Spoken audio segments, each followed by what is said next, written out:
नुकीली होती है। दुनिया के मौजूदा हालात के मामले में ये कहावत मुफीद है।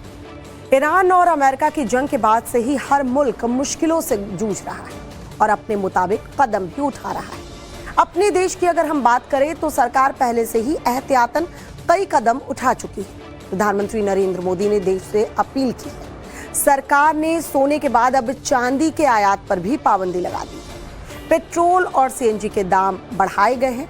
ये सब इसलिए ताकि देश का खजाना खाली ना हो, लेकिन विरोधी इस पर सवाल उठा रहे हैं। सवाल ये है कि क्या ये वाकई राजनीति का वक्त है? जब दुनिया का हर देश संकट के दौर से गुजर रहा है, तब क्यों इतने सवाल उठाए जा रहे हैं? रिपोर्ट देखिए। मिडिल ईस्ट संकट की वजह से कच्चा तेल लगातार महंगा हो रहा है। अंतर्राष्ट्रीय बाजार में ब्रेंट क्रूड ऑयल की कीमत $100 प्रति बैरल के पार पहुंच गई है। हॉर्मुज में अभी भी करीब 1600 कार्गो जहाज फंसे हुए हैं, जिन पर करीब 22,000 नाविक सवार हैं। दुनिया के कमोबेश हर देश में तेल की कीमतों में बड़ी बढ़ोतरी हुई है। तेल की कीमतें बढ़ने से महंगाई भी बढ़ रही है। सीएनजी भी महंगी हो चुकी है और सरकार ने सोने के साथ चांदी के आयात पर भी पाबंदी लगा दी है।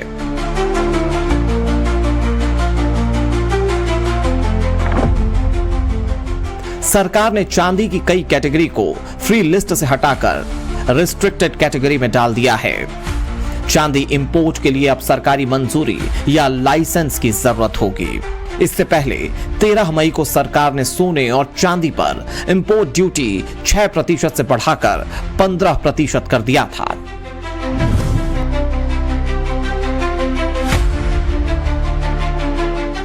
हाल ही में सरकार ने सोने के आयात को लेकर भी नियम कड़े किए थे। अब उसी तर्ज पर चांदी के आयात को रेगुलेट करने की तैयारी है। सवाल यह है कि इससे कारोबारियों पर क्या असर पड़ सकता है। सूरत में जेम्स एंड ज्वेलरी काउंसिल के जोनल चेयरमैन से सुनिए। ये साल तो पक्का है कि पहले 40% ग्राहकी कम थी, जैसे गोल्ड के रेट और टैरिफ बढ़ जाने से। उसके बाद में 40% ग्राहकी तो आज से ही इफेक्ट दिखने को मिल रही है। जैसे माननीय प्रधानमंत्री जी ने अपील की हुई कि अभी गोल्ड का कंजम्पशन कम करे, और हम सभी ज्वेलर्स लोग प्रधानमंत्री जी के साथ में जुड़ गए हुए हैं और हम कस्टमर को भी समझाते हैं कि ये साल पे गोल्ड की परचेसिंग कम करे। तो हमें ऐसा लग रहा है कि और 40% जैसा ये साल पे बिजनेस कम हो जाएगा, तो 20% जो है बिजनेस जाके खड़ा हो जाएगा। सोना और चांदी के इंपोर्ट पर पाबंदी से कारोबार पर असर लाजमी है, लेकिन कारोबारी सरकार के फैसले के साथ हैं, क्योंकि सरकार की चिंता सोना या चांदी नहीं, विदेशी मुद्रा भंडार है। और सोना और चांदी जैसी कीमती चीजों के आयात का सीधा असर विदेशी मुद्रा भंडार पर पड़ता है। भारत हर साल करीब 700 से 900 टन सोना विदेशों से मंगवाता है। इस सोने के बदले हमें डॉलर में भुगतान करना पड़ता है। जब डॉलर देश से बाहर जाता है तो देश के खजाने पर बोझ पड़ता है। मार्च 2026 तक भारत के पास करीब $691 अरब का विदेशी मुद्रा भंडार था, जो करीब 11 महीने के इंपोर्ट के लिए काफी है। लेकिन तेल की कीमतें इसी तरह से बढ़ती रहीं तो देश का खजाना तेजी से खाली हो सकता है। सरकार सोने की खरीद पर लगाम लगाकर विदेशी मुद्रा भंडार बरकरार रखना चाहती है, लेकिन विपक्ष को इसमें राजनीति नजर आ रही है। सरकार के फैसले को कांग्रेस ने बेटी के अपमान से जोड़ दिया। सारी असफलता है मोदी सरकार की, हर नीति इनकी असफल हुई। चांदी के खेत पे अपील कर रहे हैं कि बेटी को आप सुहाग के लिए मंगलसूत्र मत दो। भारतीय जनता पार्टी तो कभी जीवन में मंगलसूत्र की कीमत नहीं जानती थी और ना उसने मंगलसूत्र का आदर किया है। इसलिए अब सोना मत खरीदो, पैर की बिछिया मत खरीदो चांदी। अब ये नारी के अपमान पे, बेटी के अपमान पर आमादा। सियासत अपनी जगह, लेकिन सच्चाई यही है कि भारत ही नहीं, दुनिया के कई देश इस वक्त संकट के दौर से गुजर रहे हैं। ऐसे में हर देश एहतियात बरत रहा है। वित्त वर्ष 2025-26 में भारत ने करीब 721 टन सोना, 7,334 टन से ज्यादा चांदी आयात की। यानी मात्रा के हिसाब से चांदी का आयात सोने से 10 गुना ज्यादा रहा। इस दौरान सोने के आयात पर 71.98 अरब डॉलर और चांदी के आयात पर 12.1 अरब डॉलर खर्च हुए। सोने का इस्तेमाल ज्यादातर निवेश या गहनों के रूप में होता है, लिहाजा सोना आने के बाद तिजोरियों में बंद हो जाता है। बावजूद इसके देश में जमकर सोने की खरीदारी होती है। इसीलिए प्रधानमंत्री नरेंद्र मोदी को लोगों से 1 साल तक सोना ना खरीदने की अपील करनी पड़ी। आज की दुनिया किस तरह नई नई चुनौतियों से जूझ रही है। पहले कोरोना आया, फिर युद्ध होने शुरू हो गए और अब आज की एनर्जी क्राइसिस है। ये दशक दुनिया के लिए आपदाओं का दशक बन रहा है। हम सभी देख रहे हैं, अगर ये स्थितियां तेजी से नहीं बदली गई तो बीते अनेक दशकों की उपलब्धियों पर पानी फिर जाएगा। दुनिया की बहुत बड़ी आबादी फिर से गरीबी के दलदल में चली जाए।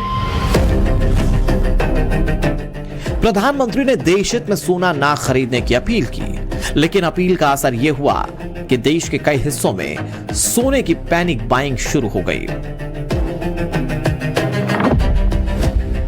प्रधानमंत्री मोदी की अपील के बाद 2 दिनों में ही ब्राइडल ज्वेलरी की बिक्री में 15 से 20% की तेजी आ गई है।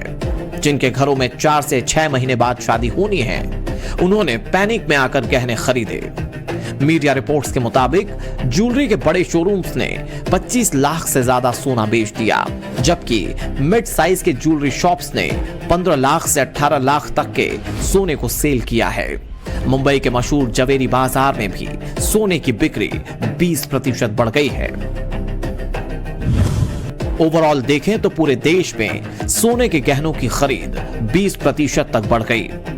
मुंबई, दिल्ली, कोलकाता, चेन्नई, बेंगलुरु जैसे बड़े शहरों में पैनिक बाइंग देखने को मिली। वैसे जानकार कह रहे हैं कि इस तरह की पैनिक की कोई जरूरत नहीं है।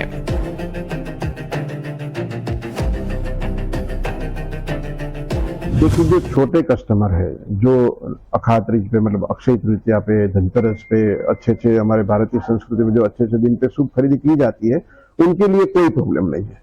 मतलब जो छोटी छोटी खरीदी है उनमें कोई रिस्ट्रिक्शन नहीं है, उनमें कोई प्रॉब्लम नहीं है। पर अगर किसी को बड़ा खरीद करना है या कुछ भी है, तो अभी जो इंपोर्ट कम होने से एक स्कैरसिटी ऑफ गोल्ड और सिल्वर थोड़ा सा खड़ा होगा कि जैसे किसी को कोई बड़ी बाइंग करनी है या कुछ भी है, तो उसके लिए गोल्ड और सिल्वर की ये साल पे हमको अवेलेबिलिटी कम मिलेगी। यानी सरकार ने भले ही साल भर तक सोने चांदी पर एहतियात बरतने को कहा हो, लेकिन आम लोगों पर इसका ज्यादा असर नहीं होगा। खास बात यह है कि सरकार की तरफ से इस तरह की अपील पहली बार नहीं की गई है। ऐसा पहले भी होता रहा है और ये अपील इसीलिए की गई क्योंकि अरब में जंग रुकी जरूर है, पर पूरी तरह से खत्म नहीं हुई। इसीलिए जानकार इसे सिर्फ शुरुआत मान रहे हैं।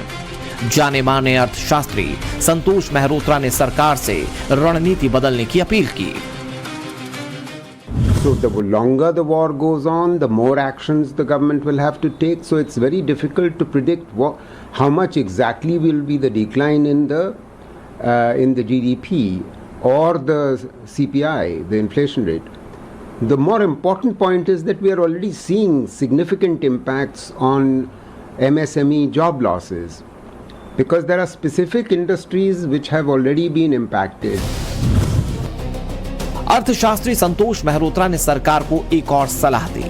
कहा कि सरकार को तेल और सोने जैसी चीजों पर इनडायरेक्ट टैक्स बढ़ाकर आम जनता पर बोझ डालने की बजाय देश के सुपर रिच यानी कि अरबपतियों पर भारी टैक्स लगाना चाहिए। Now that the government is facing a serious fiscal crisis, apart from a foreign exchange tight situation, it would make a lot of sense to impose surcharges on high net worth individuals and on dollar billionaires. you then don't have to, raise the price of petrol, raise the price of diesel, apply a duty on gold and stuff like that, which leads to job losses. You can easily mobilize resources for the government by, getting the super wealthy, the high net worth individuals to pay more. Why not? दुनिया पर आए संकट को लेकर लोगों की अपनी अपनी राय है, लेकिन इतना जरूर है कि ईरान युद्ध की वजह से तेल और गैस की सप्लाई बुरी तरह से बाधित हुई है और इसे दुनिया का सबसे बड़ा एनर्जी संकट कहा जा रहा है। ईरान युद्ध शुरू होने के बाद कच्चे तेल की कीमतों में 50% की बढ़ोतरी हो चुकी है, जिसकी वजह से दुनिया के कई देशों को पेट्रोल और डीजल के दाम बढ़ाने पड़ गए।